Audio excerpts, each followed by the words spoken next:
Olá, que bom ter você aqui comigo de novo.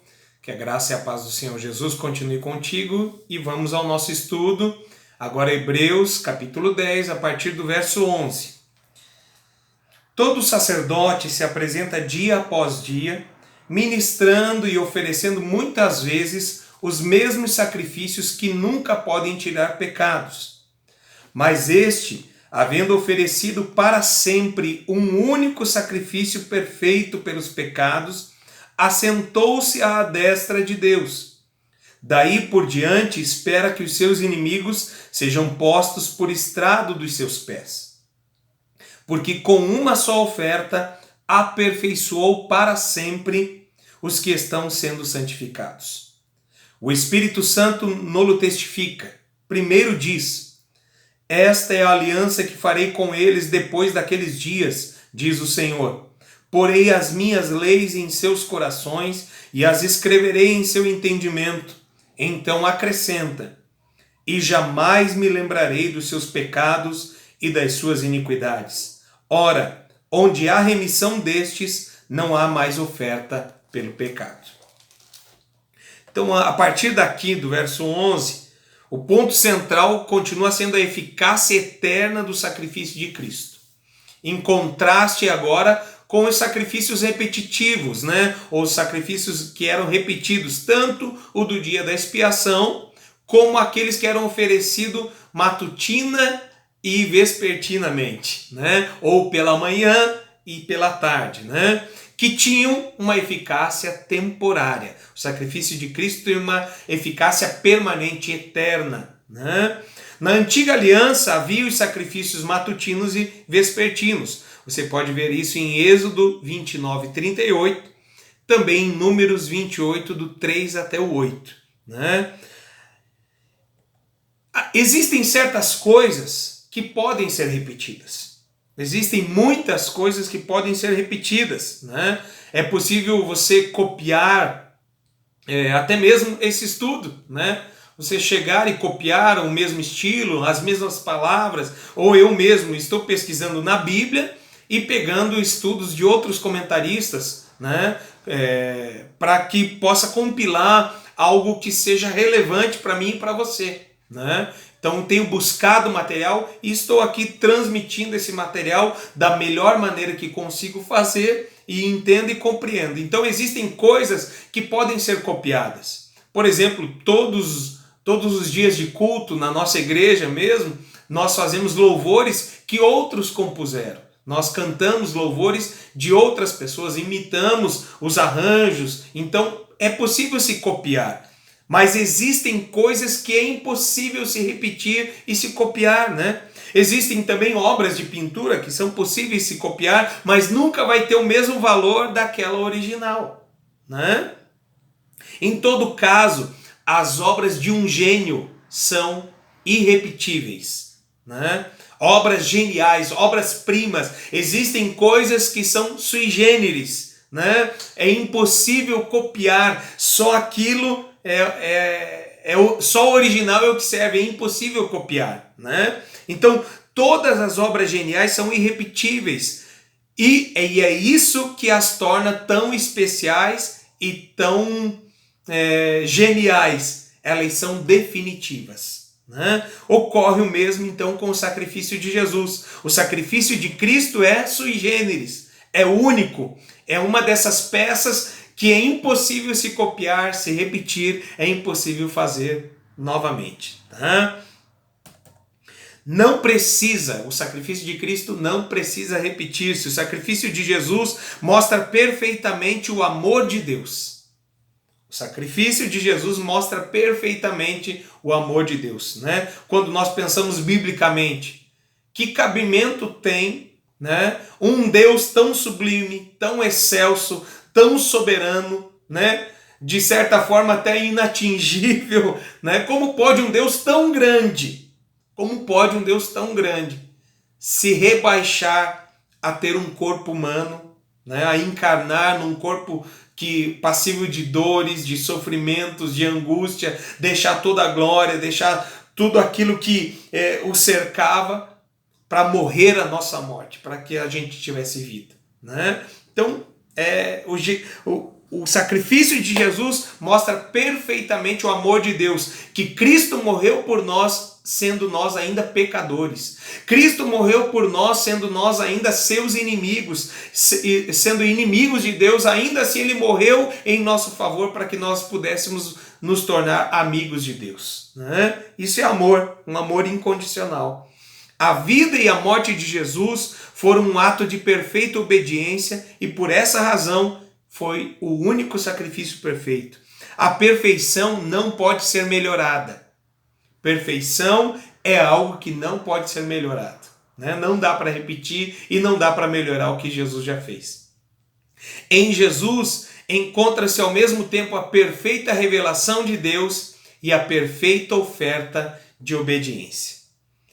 Verso 12. Mas este, havendo oferecido para sempre um único sacrifício pelos pecados, assentou-se à destra de Deus. Então aqui está sublinhada a exaltação de Jesus. Filipenses capítulo 2, Paulo escreve de uma maneira que a gente ama, né? Que Cristo assentou-se, recebeu um nome que está sobre todo nome e assentou-se à direita de Deus. Aqui também o escritor fala que ele está assentado à destra de Deus, então está sublinhado, está destacado a exaltação de Jesus. O caráter conclusivo do sacrifício de Cristo é visto não somente pela forma como foi seu sacrifício, como também na sua entronização, né? Ele assentou-se à destra de Deus. Como assim? Os sacerdotes, eles ofereciam seus sacrifícios e permaneciam em pé. Ou seja, estar em pé é uma posição de um servo que está aguardando o comando do seu senhor. Estar em pé é uma posição de um servo que está aguardando o comando do seu senhor. Tá certo? Grave bem isso. Não é à toa que Deus, no Antigo Testamento, a gente vê muito isso. Antes de falar com um dos seus profetas, ele dizia: levanta-te, põe-te em pé, e eu falarei contigo. Fica de pé, eu vou falar com você. Né? É uma posição de serviço. Estar em pé é uma posição de quem está servindo, de quem está prestando alguma coisa. E Cristo, embora viveu como servo, caminhou como servo, se sacrificou como servo, o cordeiro sofredor, o servo sofredor, né? Jesus encarnou esse papel, viveu esse papel, e embora também nós já dissemos que Cristo está diante de Deus a serviço dos salvos, como intercessor, mediador, o único mediador entre Deus e os homens, né? Isso não quer dizer que nós mandamos em Jesus, ele está a serviço da igreja, a serviço dos salvos, mas não é nosso servo, entenda bem isso, há uma diferença. Aqui ele não se posiciona mais como se posicionavam os antigos sacerdotes, que ofereciam o culto e precisavam continuar em pé. Cristo se sentou à direita de Deus, ou seja, tem tanto poder e autoridade quanto Deus Pai, né? Ele tem o mesmo peso, a mesma relevância, ou seja, agora está destacada a exaltação de Cristo, está destacado a soberania de Cristo, tá? Os servos permanecem em pé. Jesus agora tem uma posição de soberania, posição de um rei soberano, que voltou para casa com a tarefa concluída, com a missão ganha, com o resgate conquistado, com a vitória nas mãos, e agora está assentado à destra de Deus, com a tarefa cumprida, com a missão realizada, aguardando então que os seus inimigos sejam colocados por estrado dos seus pés, né? É claro que quando falamos em Cristo como soberano e os seus inimigos postos aos seus pés, não estamos falando de pessoas. Está se tratando dos inimigos de Deus, está se tratando de Satanás, dos seus anjos, dos seus demônios, de todo império que se levanta contra Cristo, né? Tá certo? Então, sublinha aqui o sacrifício de Jesus, sublinha a exaltação de Jesus, e no verso 13 sublinha o triunfo final de Jesus, até que seus inimigos sejam postos por estrado dos seus pés. Ou seja, a demora que nós vemos em isso acontecer hoje, né? A demora que parece ser uma demora, o apóstolo Pedro diz assim que Deus não se atrasa. Deus não se atrasa. Ele simplesmente estende a sua longanimidade, estende a sua graça, estende a sua bondade, estende a sua misericórdia para que outros se convertam, se arrependam dos pecados e venham aos pés de Cristo. Não agora para serem subjugados, mas para se render em plena devoção, gratidão, arrependimento diante de Deus, né? Então, aqui está sublinhado o triunfo final de Jesus. A demora deve ser mais vista como um prolongamento do dia da graça e como um sinal da longanimidade de Deus do que uma passividade ou Deus não vai fazer isso. Não, vai sim. Chegará o dia assim que Cristo vai enfrentar os inimigos, chegará o tempo oportuno que ele vai reger com vara de ferro as nações, né? Chegará o dia que ele destruirá com a espada que vai sair da sua boca todos aqueles que são seus inimigos, né? Isso vai chegar. Verso 14. Porque com uma só oferta aperfeiçoou para sempre os que estão sendo santificados, né? A frase, aqueles que estão sendo santificados, eu vou tentar ler aqui no grego, né? Tus hagiazomenos, está no tempo presente contínuo e pode ser interpretada da seguinte maneira: os que estão constantemente sendo santificados, isto é, uma sucessão contínua das pessoas sob a aplicação eficaz da única oferta. Certo? Uma aplicação contínua sobre as pessoas que se submetem, que creem nesse sacrifício, que creem no poder do sangue de Jesus, que creem no poder do sacrifício de Cristo, no alcance que isso tem de maneira eterna, não apenas passageira, não apenas para quem viu, não apenas para quem já foi, continua válido o sacrifício de Jesus, né? Eu e você estamos sendo santificados dia após dia. Dia após dia estamos sendo santificados, sendo purificados, sendo restaurados, dia após dia. Verso 15 até o 18, a parte final, ele coloca ali que sob a nova aliança já não vivemos por uma lei externa. Isso é óbvio. Nós não estamos presos simplesmente a uma lei escrita em papel e folha.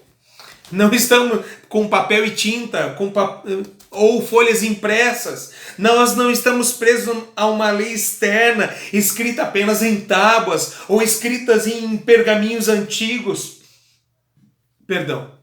Ou escrita em qualquer lugar. Nós não estamos presos a uma lei externa.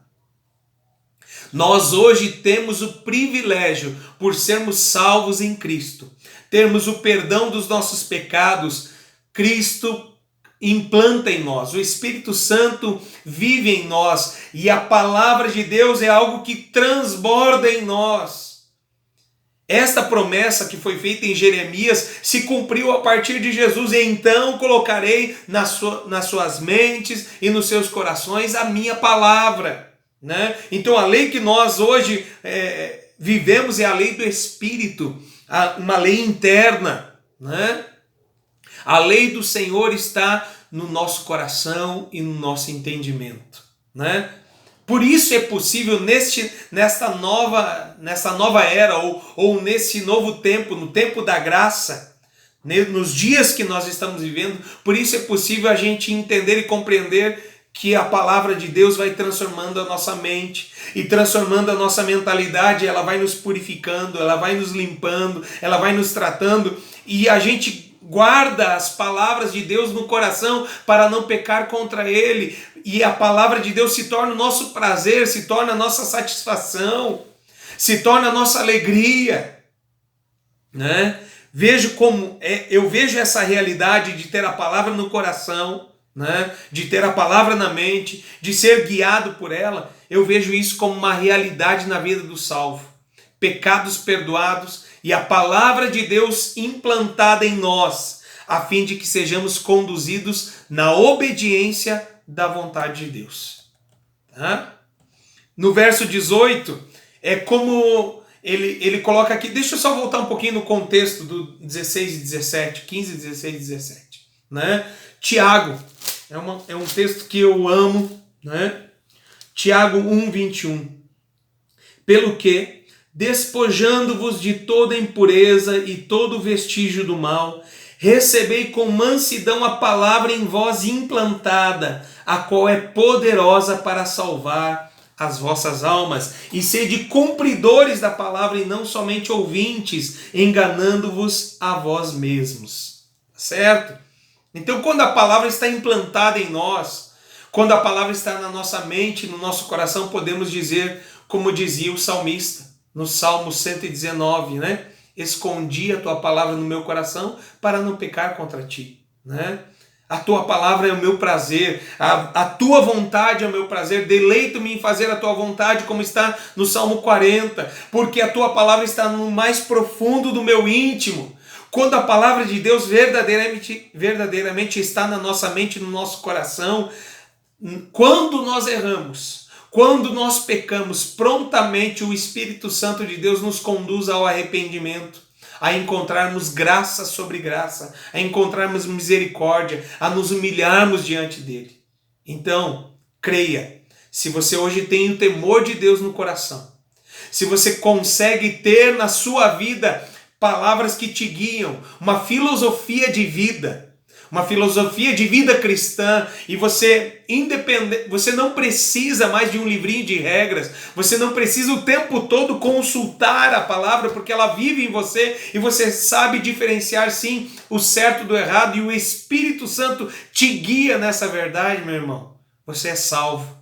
Então desfrute dessa salvação, glorifique a Deus por seu sacrifício, arrependa-se quando você pecar, confesse o seu pecado quando você pecar, abandone o pecado e viva uma vida verdadeira, genuína, cheia da presença de Deus. E no verso 18, é como se o autor desse um tiro de retirada para que aquele esquadrão que está com ele bata em retirada, ele dá um tiro, né? A fim de dar cobertura àqueles que estão voltando para casa. É a última palavra que eu vou falar sobre esse assunto, né? Pelo menos nesse capítulo, né? É hora de acabar com a celebração do antigo culto ritual.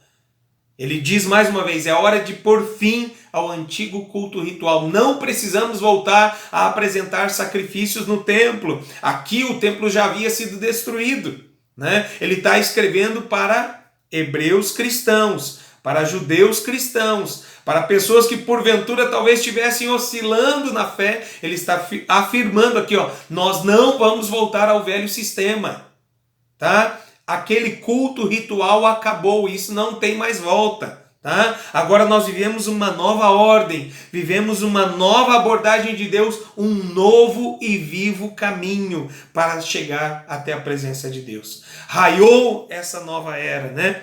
Com tão perfeito sacrifício, é impossível que não sejamos perdoados. Aleluia! Grave bem isso. A Bíblia também diz lá em 1 João, que é um texto que eu vou terminar aqui para a nossa meditação, muito conhecido. 1 João 1, a partir do 5. Esta é a mensagem que dele ouvimos e vos anunciamos, que Deus é luz e nele não há treva nenhuma. Se dissermos que temos comunhão com ele e andarmos nas trevas, mentimos e não praticamos a verdade.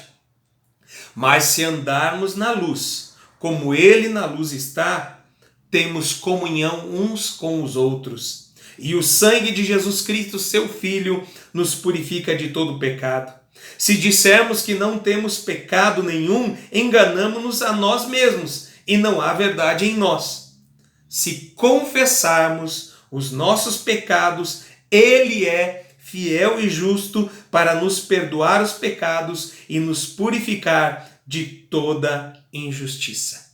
Amém? Fica com esta palavra, com esse estudo, que ele edifique a sua